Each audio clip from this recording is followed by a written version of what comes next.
Hey there, you look amazing today. Keep that smile going. It's your superpower. Nimepost hii usiku ndio kama kuna salamu niwe nimelala niamkie dawa kesho.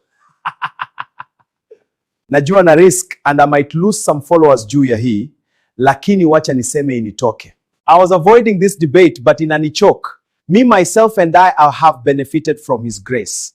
God used him and I became somebody. Were it not for him, even this Francis I'm helping who has cancer, I don't know what would have happened. Juu sikuwa na platform ati naweza post mtu. Watu tumejengea, tumetafutia kazi, kulipia watu wengine shule na vitu mob. God used him.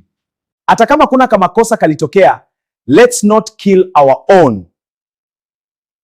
Mind about the widows, wate anasomesha, watu wamesaidia, wagonjwa wamepata pesa ya bills na wengine. Wengine connection za India juu yake. We are all sinners. Wengine wetu hata ni vile hatujulikani na hata hakuna mtu anaweza shindanilia na story yetu. Wengine wetu tunapiga umalaya 24/7, wengine wameua hadi mabibi na watu.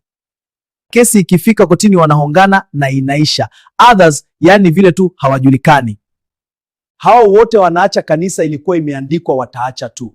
Some even came for fame. Hata sio kutafuta God. Juu wanajua ukiwa mention atapata followers.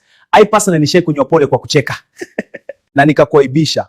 Proper. I apologize juu sikujua kumbe kuna kuanga na the other party ya mimi na niliacha pombe. Don't give up.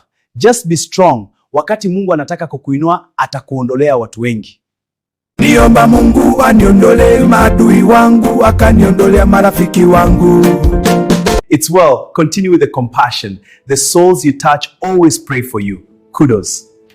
Bishop Ben, you are and you will remain to be my bishop and a good friend.